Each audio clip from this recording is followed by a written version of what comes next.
It's Friday, and that can only mean one thing. That's right, it's a brand new edition of The Week, your source for all the news you don't need. I'm your host, Nick Bedard.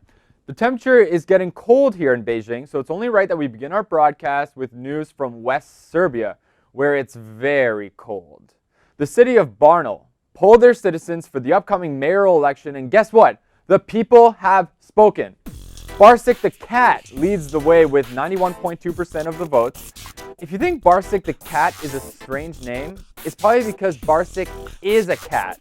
For the past 5 years, the people of Barnaul have not elected a mayor themselves. Rather, it's been appointed from the central government.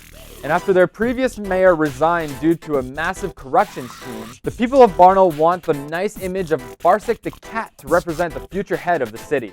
You have got to be kidding me. Get it? Kitten?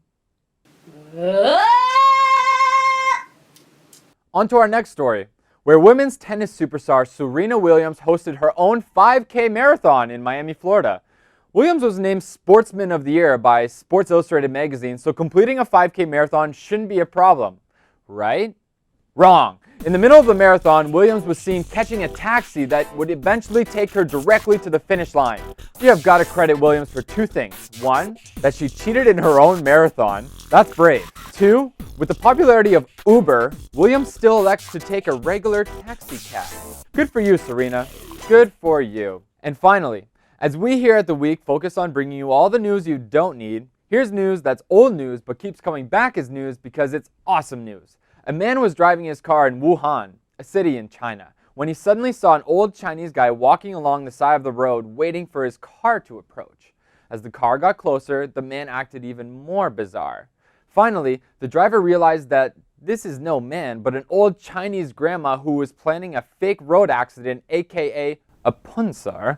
The car stopped within 10 meters of the grandma, who was looking for nothing more than a little extortion money.